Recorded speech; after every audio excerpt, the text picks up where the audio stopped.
Assalamualaikum warahmatullahi wabarakatuh. Hari diatur tempat duduknya.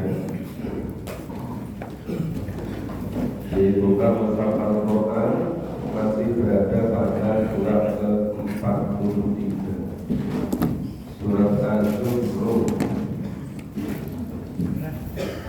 Kita lanjutkan mulai hanya 26.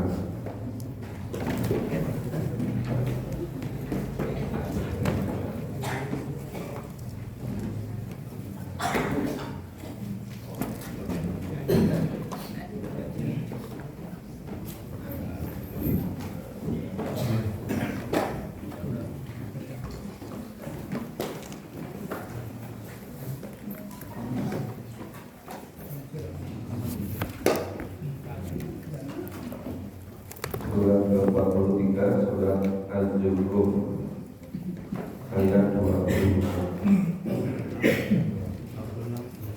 Dan 26.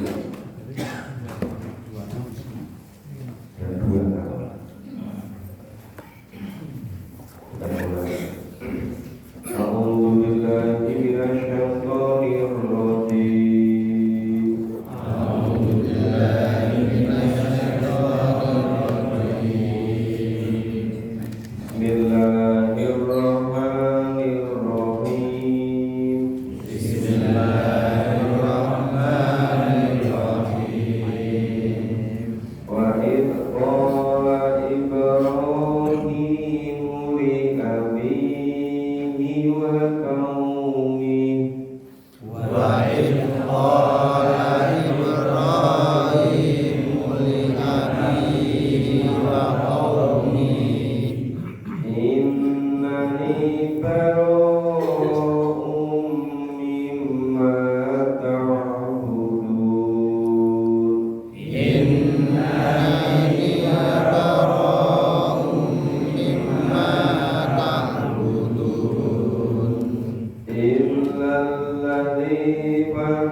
Dan ingatlah ketika Ibrahim berkata kepada bapaknya dan kaumnya. Ini Allah mendidik Nabi dan para sahabat. Bapaknya menghadapi kemusyrikan, yang menghadapi kekafiran, itu bukan hanya Nabi Muhammad saja. Itu dulu Nabi Ibrahim juga begitu. Ini kalau kita baca sekarang, ini maknanya untuk menghadapi kemusyrikan bukan hanya masa sekarang.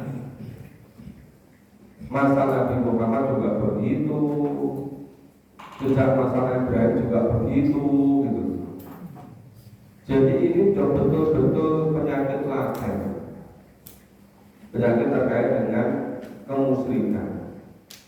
Maka supaya Nabi Muhammad dan para sahabat itu menghadapi orang-orang musyrik itu menjadi tabah, menjadi kuat. Maka kalau mengajari Nabi dan para sahabat itu dulu juga terjadi seperti itu. Maka ingatlah ketika Ibrahim berkata kepada bapaknya dan kaumnya, innani bara'um mimma ta'budun, sesungguhnya aku tidak bertanggung jawab terhadap apa yang kamu sembah. Jadi Ibrahim tidak mau bertanggung jawab.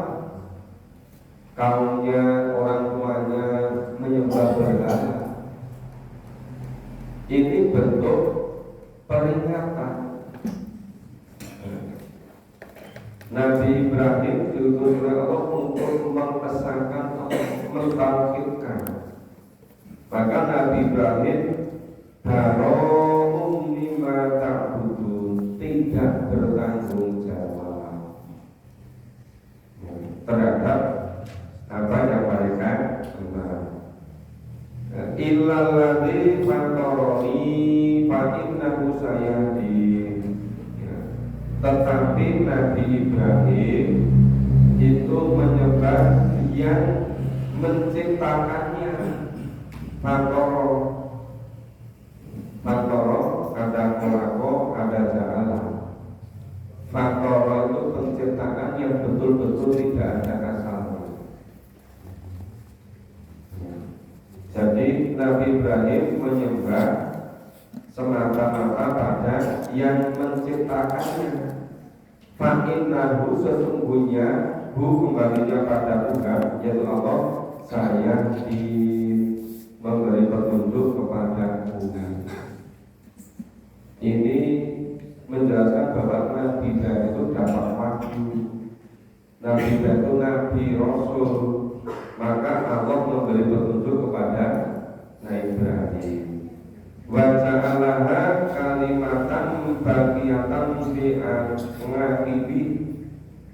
Dan Nabi Ibrahim menjadikan kalimat tauhid, ya, ja'alaha hanya kembali kepada kalimat tauhid, ya, kalimatan baqiyatan, kalimat tauhid menjadi kekal, bagian di aqibihi, pada keturunannya.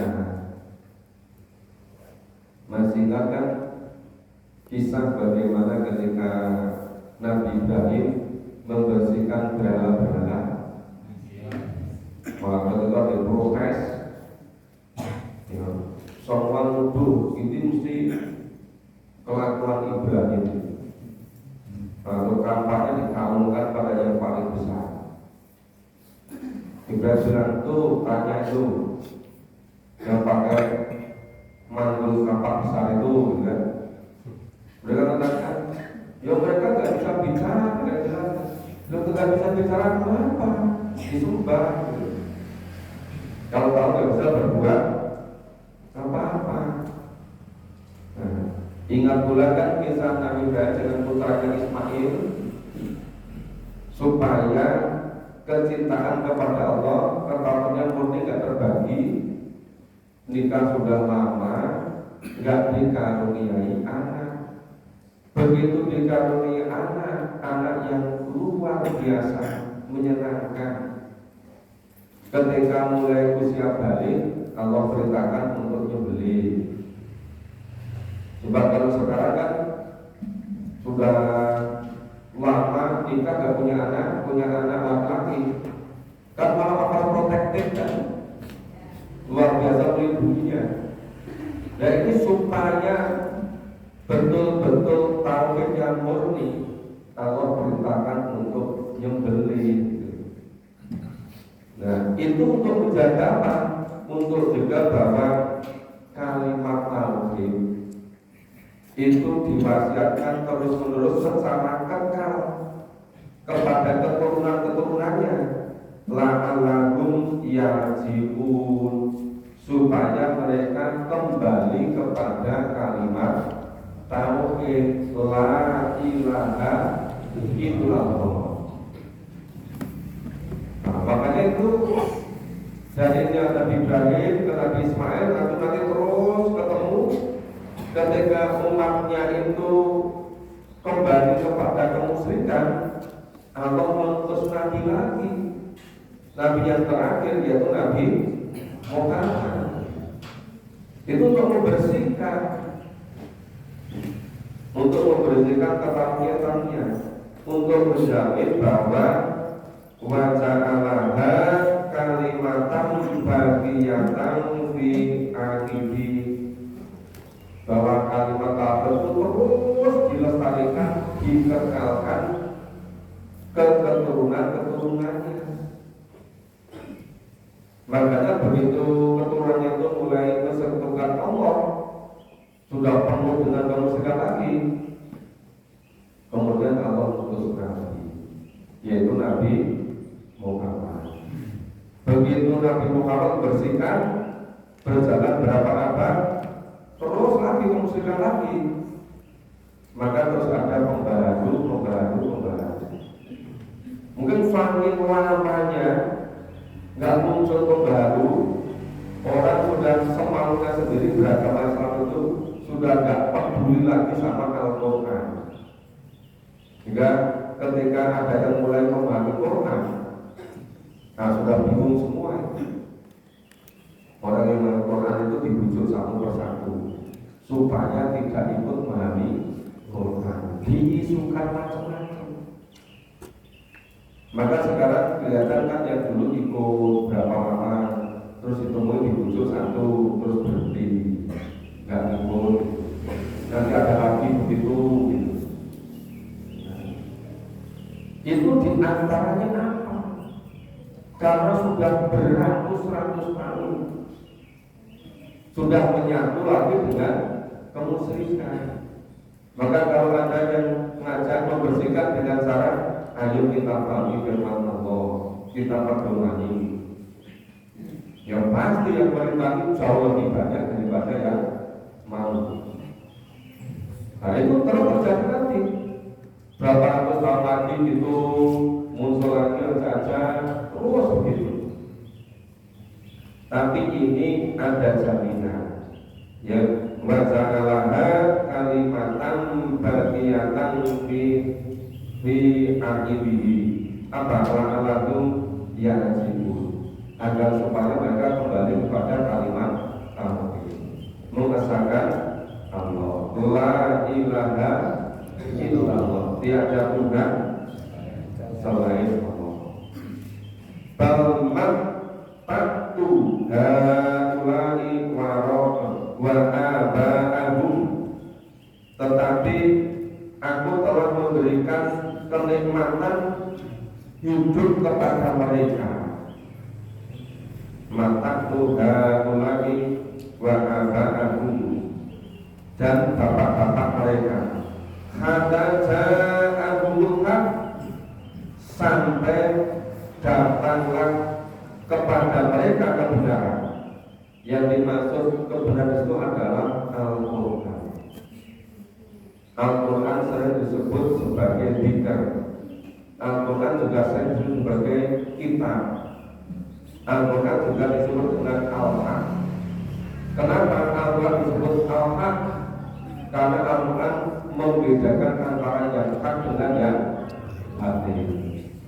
Maka hatta ja'ahumul haq, sampai datang kepada mereka kebenaran, yaitu Al-Quran. Wa rasulun mubin, dan seorang rasul, ya, seorang utusan mubin yang memberi penjelasan yang nyata. Ya, jadi Allah mengutus rasul dengan membawa kitab, membawa Al-Quran. Walamma ja'ahul haq, dan tatkala kebenaran yaitu Al-Quran telah datang, qalu, orang-orang musyrik ini konteksnya masih musyrik Mekah, karena surat Zuhruf diturunkan periode Mekah, yang termasuk surat Makkiyah. Orang-orang musyrik katakan hada sihrun wa inna bi, mereka berkata ini adalah sihir dan semua kami adalah wa inna bi, dan sesungguhnya kami terhadap Al-Quran itu kafirun, mengingkari. Nah, malah menganggap Al-Quran sebagai sihir. Nah, ketika itu orang sedang tergila-gila kepada sihir, karena memikatnya sihir, ya, itu sampai tergila-gila pada sihir, maka orang yang tergila-gila namanya sihir, kesihir, benar-benar terhipnotis. Karena kehebatan bahasanya, kehebatan susunannya, kehebatan syairnya. Ketika Allah diturunkan, orang tergila-gila dengan rasa senang, kecanduan pada syair. Maka sampai ada lomba syair.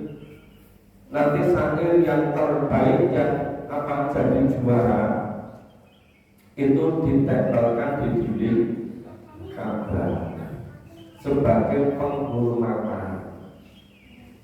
Nah, repotnya ini orang-orang musyrik menganggap Al-Quran itu sebagai syair, yang syair memikat, kemudian sebagai sihir.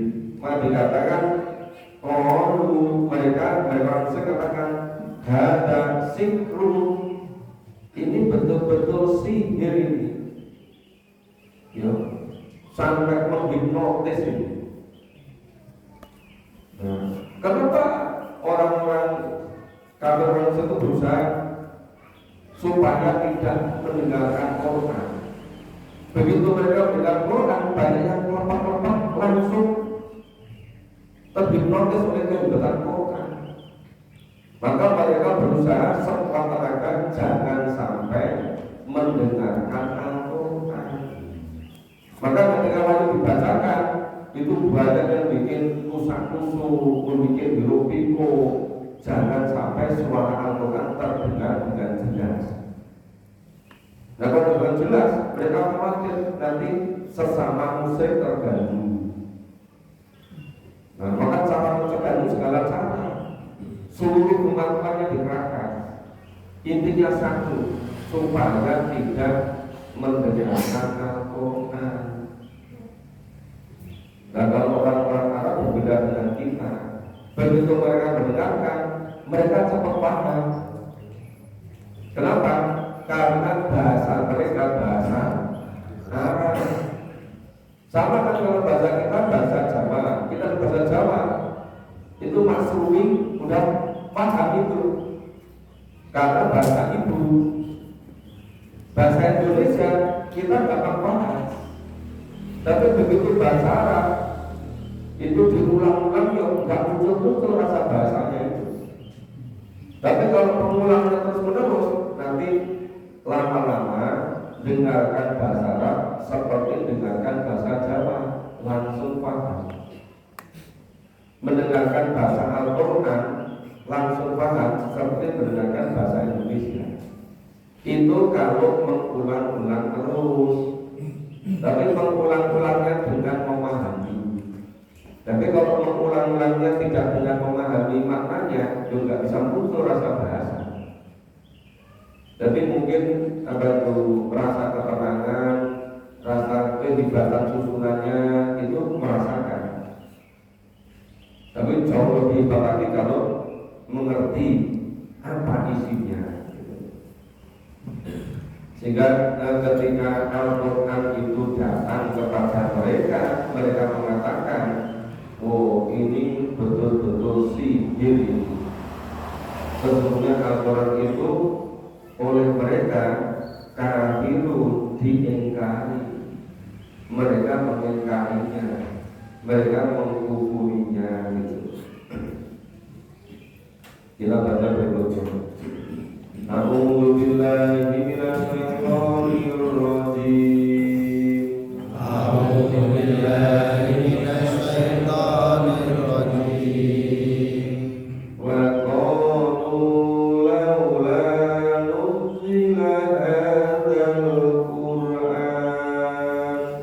Wa qalu laula nuzila hadzal Qur'an Ala rajulin minal qaryataini 'azim.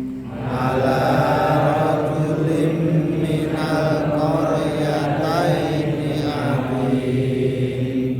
Ahum yaqsimuna rahmata rabbik. Ahum yaqsimuna rahmata rabbik. Nahnu qasamna bainahum ma'isatahum fil hayatid dunya. Nahnu qasamna bainahum ma'isatahum fil hayatid dunya. Wa rafa'na ba'dahum fawqa ba'd. Wa rafa'na ba'dahum fawqa ba'd. Darajatin liyattakhidha ba'duhum ba'dan sukhriya. Darajatil liyattakhidha ba'duhum ba'dan sukhriya. Wa rahmatu rabbika khairum mimma yajma'un. Wa rahmatu rabbika khairum mimma yajma'un. Walaula an yakuna an-nasu ummatan wahidah. Walaula an yakuna an-nasu ummatan wahidah. Laja'alna liman yakfuru bir-Rahman.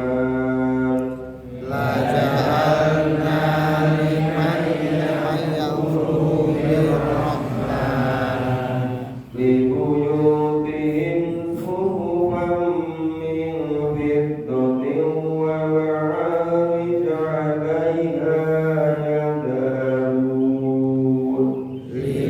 libuyutihim suhufan min fiddatin wa ma'arij 'alayha yad'alun. Wa libuyutihim abwaban wa surran 'alayha yattaqiun. Wa libuyutihim abwaban wa surran 'alayha yattaqiun. Wa zukhrufan wa in kullu dhalika lamma mata'ul hayatid dunya. Wa yukhrufan wa in kullu dhalika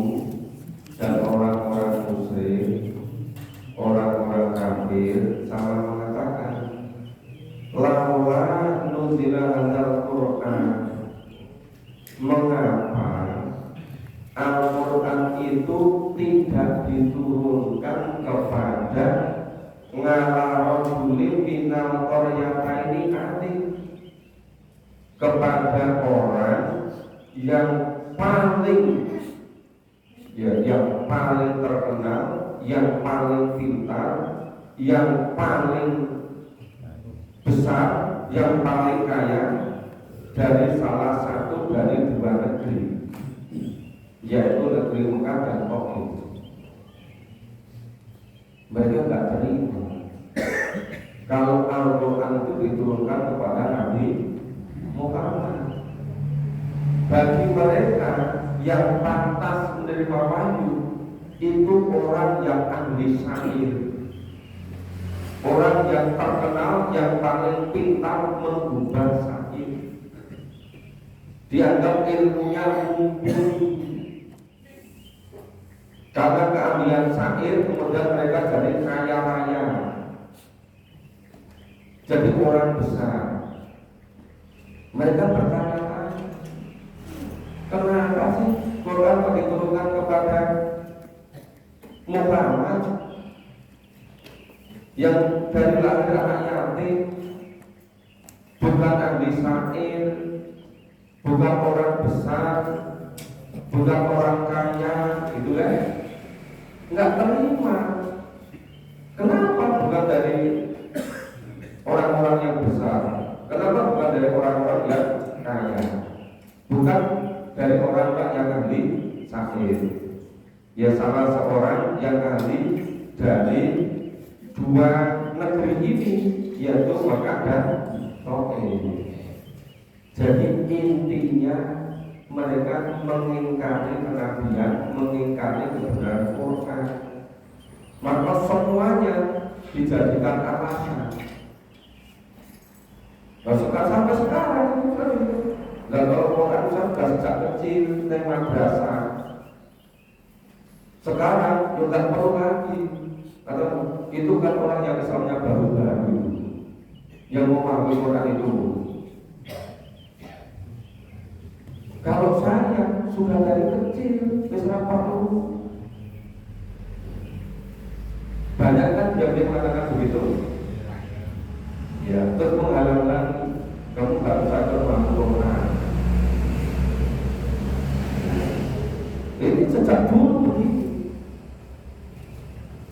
Jadi setiap yang ngajak kepada Quran itu dengan 1001 dalil.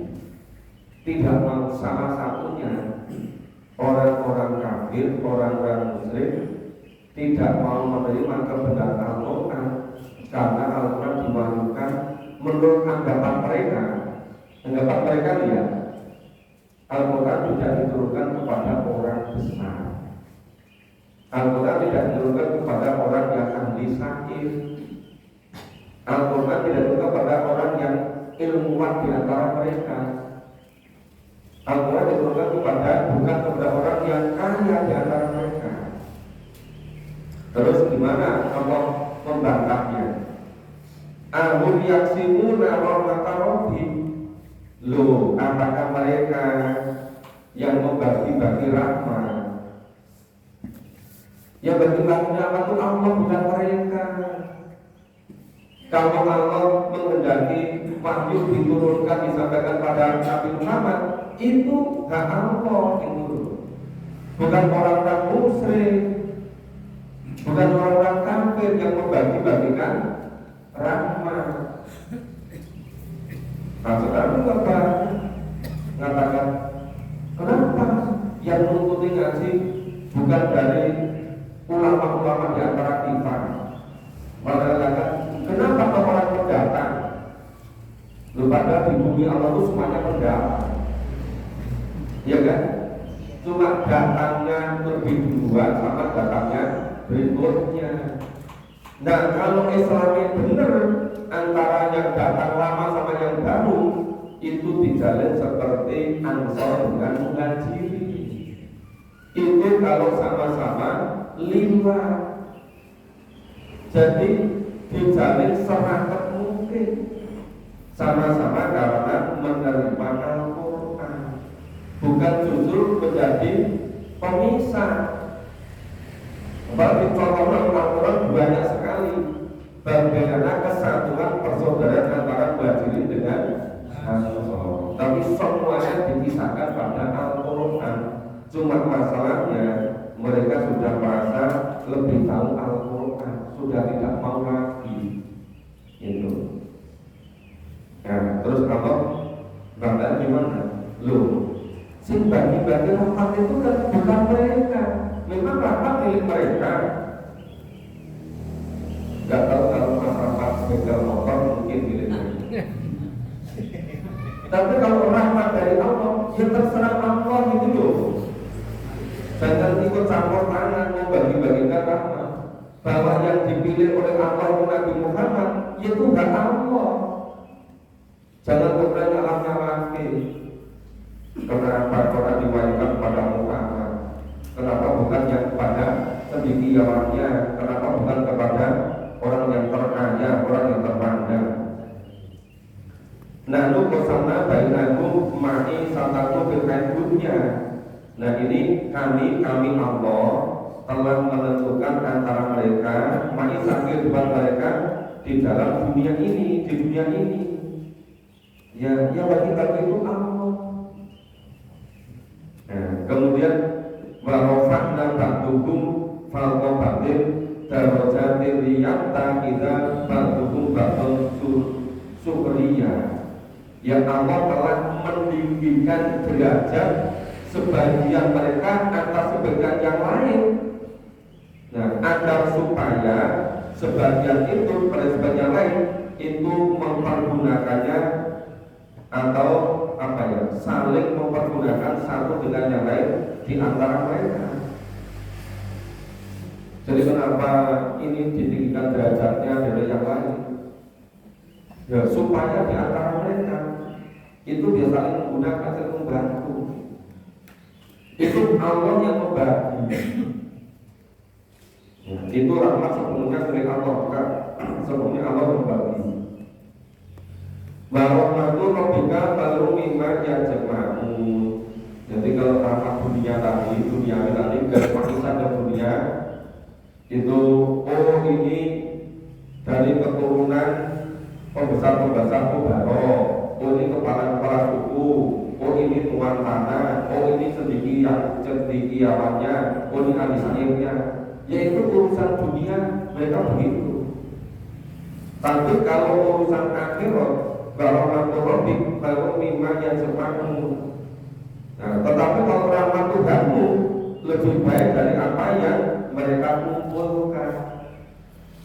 Jadi kalau masalah banyaknya harta, ya memang mereka lebih baik mengumpulkan harta karena memiliki aset lebih banyak, karena mereka kepala suku, karena mereka datang lebih duluan, karena mereka kuat tanah. Kalau ilmu mereka dapat lebih banyak karena mereka tekun, mereka bersungguh-sungguh. Itu terserah, itu urusan mereka. Tapi untuk yang rahmat Allah, itu terserah pada Allah. Maka barokatu rabbika khairum mimma yajma'un. Jadi rahmat di sisi Allah itu jauh lebih baik daripada yang mereka kumpulkan. Jadi kalau zaman dulu banyak yang kufur, banyak yang musyrik, banyak yang ingkar karena tidak bisa menerima. Kenapa yang diangkat jadi nabi kok Muhammad dari kalangan orang biasa? Sekarang juga ada. Seharusnya kami pembesar-pembesar ini yang paling berhak. Tetapi kenapa kok tidak mau gitu? Kemudian kalau ada orang lain ngajak-ngajak kok nggak seneng gitu. Nah, jadi ini sebetulnya ayat-ayat ini berlaku sepanjang zaman. Bukan hanya terjadi pada masa Nabi Muhammad. Ayat 33. Walaula ayyakuna nasu ummatan wahidah. Ingat, setiap kalimat lalu itu pasti tidak terjadi. Itu pengandaian yang tidak pernah terjadi. Seandainya Allah menghendaki semua umat itu menjadi satu, la ja'alna liman yakfuru bil birrahmani. Ya, tentulah Allah buatkan bagi orang-orang kafir itu untuk apa? Untuk kepada Tuhan yang Maha Pemurah. Dibuatkan apa? Sukufan min fiddatin, akan dibuatkan loteng-loteng dari perak bagi rumah mereka. Terus ada lagi apa? Ada namanya itu tangga-tangga dari perak yang mereka gunakan untuk menaikinya. Jadi kalau Allah inginkan itu semuanya bersatu, ya, orang-orang kafir itu akan dibuatkan oleh Yang Maha Rahman, oleh Allah yang Maha Pemurah, dibuatkan loteng-loteng, ya, rumah-rumah dari perak, dan dibuatkan tangga-tangga yang dapat mereka naiki, supaya mereka derajatnya tinggi, supaya mereka merasa hebat gitu. Tapi itu lau itu tidak pernah terjadi. Lau itu cuma pengandaian, tapi tidak pernah terjadi. Saya juga itu katakan, seandainya bapak saya masih hidup, akan saya muliakan. Karena bapak sudah meninggal tahun 2006. Tapi saya katakan, seandainya bapak saya masih hidup, saya akan berbakti sepenuhnya sama beliau. Lu sudah meninggal udah lama kok. Itu namanya pengandaian yang tidak mungkin terjadi lagi. Ini juga gitu. Seandainya Allah itu ingin menyatukan manusia jadi satu, orang-orang kafir akan dibuatkan rumah loteng-loteng dari perak, dari dibikinkan tangga supaya mereka itu bisa naik seperti paling tinggi gitu kan. Tapi itu tidak terjadi, cuma mau. Kemudian bagi buyutihim abwaba surran 'alaiha yattaqimun, dan kami buatkan pula pintu-pintu perak bagi rumah-rumah mereka, dan begitu pula dipak-dipak mereka ya bertelekan di atas dipak-dipak itu. Ya, rumahnya dibuat juga pintu-pintu dari perak, dipak-dipak. Dan ketika itu perhiasan perak itu termasuk yang prestisius gitu. Kemudian baju rufan wa in kullu dzalika lamma matalul hayatud dunya, dan kami buatkan pula perhiasan-perhiasan dari emas untuk mereka, dan sesungguhnya itu tidak lain hanyalah kesenangan di dunia saja, matalul hayatid dunya. Wal akhiratu inda rabbil muttaqin, dan di sisi Allah, ya maksudnya kehidupan akhirat, wal akhirat dan akhirat indah, dan di sisi Allah itu jauh lebih baik, jauh lebih mulia untuk siapa? Lil muttaqin, bagi orang-orang yang bertakwa. Jadi intinya itu kalau disederhanakan, kenapa ini disebut surat Zukhruf, yang artinya perhiasan bagi orang-orang musyrik, bagi orang-orang kafir yang pantas, yang layak diangkat jadi rasul, jadi nabi, yang menerima wahyu Al-Quran, itu orang-orang yang banyak mengumpulkan perhiasan. Itu sebagai tanda mereka itu orang kaya. Yang mengumpulkan perhiasan banyak kan orang-orang kaya kan? Dan kalau orang miskin untuk makan minum saja nggak ada, dari mana beli perhiasan yang dari emas dan perak yang mahal-mahal? Jadi orang-orang muslim makanan nggak terima. Kenapa? Karena yang diangkat jadi nabi, jadi rasul kok dari orang biasa, kok bukan orang-orang yang banyak mengumpulkan perhiasan gitu. Jadi salah satu alasan mereka tidak mau menerima kebenaran Al-Quran.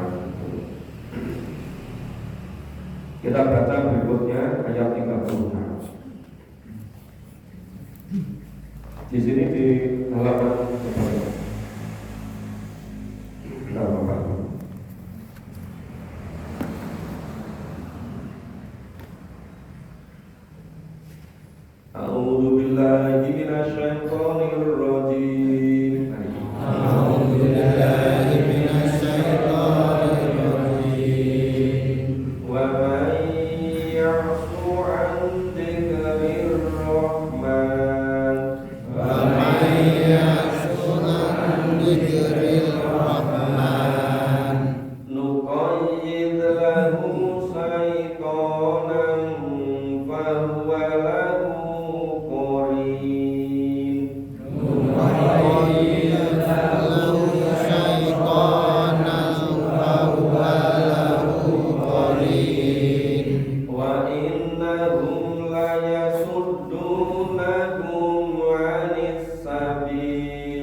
yanfa'akumul yaum ولن ينفعكم اليوم إذ ظلمتم أنكم في العذاب مشتركون إذ ظلمتم أنكم في العذاب مشتركون أفأنت تسمع الصم أو تهدي العميا أفأنت تسمع الصم أو تهدي العميا ومن كان في ضلال مبين ومن كان في ضلال مبين. Oke, kita pahami bahwa yakshu ngandikeri rahman, siapapun orangnya yang berpaling dari peringatan Tuhan yang maha pemurah rahman, nukoye selahu saikonan fawalahu korin, niscaya baginya adalah setan yang menyesatkan, maka setan itulah menjadi teman yang selalu menyertainya. Nah, akrab-akrab menjadikan setan sebagai sopirnya. Bainahum ayasudunahum anisana. Dan sesungguhnya setan-setan itu benar-benar menghalangi mereka dari jalan. Jalan siapa? Jalan yang benar, jalan Allah. Bayasabuna annahum muhtadun. Dan mereka menyangka bahwa mereka itu mendapat petunjuk, padahal dijelongkrongke karo setan. Kan udah dibedo satu-satu, nek guru aku, gue rasanya aku memahami Quran, gue sumpah aku masih ngambung. Nah terus diajak ditraktir ke restoran mana ya. Terus berikutnya udah berhenti gak memahami Quran lagi. Kenapa? Sudah jadi sokipnya. Hatta idza ja'ana, sehingga apabila orang-orang yang berpaling itu datang kepada karena apa? Besok pada hari kiamat. Setelah datang hari kiamat, Allah katakan, ya laita baini wa bainika kuntal masriqo ini wa bisal qori. Aduh semoga jarak antaraku dan jarak antara dia itu seperti jaraknya Masrik dan Maghrib. Artinya apa? Ngerti yang ngono belas ragil aku di sini. Tapi itu sadar ketika sudah kiamat. Nah, saking jengkel itu katanya. Nanti kok jauh itu antara Masrik dan Maghrib itu. Wes bakal ketemu gitu kan. Nah itu. Nah, kenapa itu kok apa ya? Sudah apa itu baru sadar ketika hari kiamat. Sebetulnya ketika menjalan ajal juga sudah sadar, cuma nggak ada gunanya. Ketika di alam kubur dia sadar, sudah menyesal nggak ada gunanya. Begitu dibangkitkan kembali, ya pada yaumil ba'ats dikumpulkan di masa lebihan lagi. Wes bakal kepengen ketemu, kepengen dipisahkan kaya dene Masrik lan Maghrib, sing jarak itu jauh. Maka setan itu adalah sejahat-jahat teman. Sudah dikatakan oleh Allah, ngadu mubin, musuh yang nyata. Ning kok isih belum dipengaruhi gitu. Terus balai yang fa'akumul yaum. Nah, itu sekali-kali tidak akan memberi manfaat kepadamu sama sekali. Ombok mau kepengen menjauhkan jarak antara laut selatan dengan laut utara, yang ada gunanya. Mau menjauhkan jarak minal masjid wal maghrib, antara jarak yang paling timur dengan paling barat, yang nggak ada gunanya. Idolam tum anakum fil adabil mustarikun. Nah, kamu telah menganiaya dirimu sendiri, dan sebenarnya kamu bersekutu dalam adab itu. Sama-sama ketika di dunia bersekutu tolong menolong, padahal sama-sama dalam azab. Apa antar muslimun summa? Apakah kamu ingin menjadikan orang-orang yang pekan, orang yang tuli, ya itu bisa mendengar. Ya, watang di umyah, apa kamu akan memberikan petunjuk kepada orang yang buta mata hatinya? Wa kana bidulali mubin.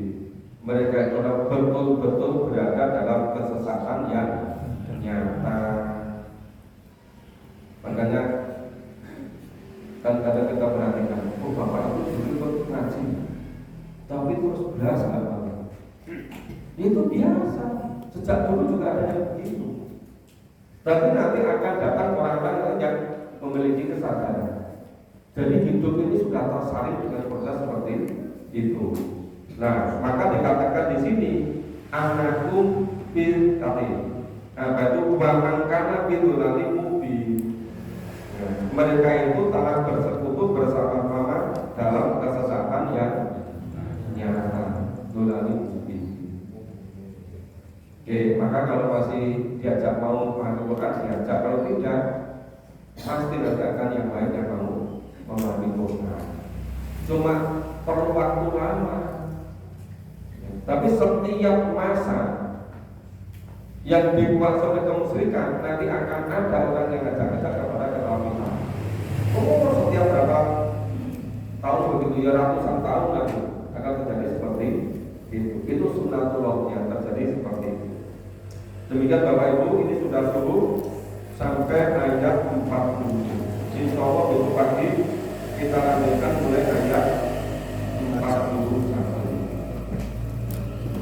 Nanti sore jadwalnya di masjid Baitur Rahim di Sari sama Rangi Sari, tempatnya Pak Sadio, Pak Tarjo. Habis dari Rangi Sari terus ke Kompas Radio saja Pak Edi. Silakan Bapak Ibu yang mengucapkan nanti maghrib dan isya. Kita akhiri bersama dengan baca hamdalah dan doa. Alhamdulillah. Subhanallah.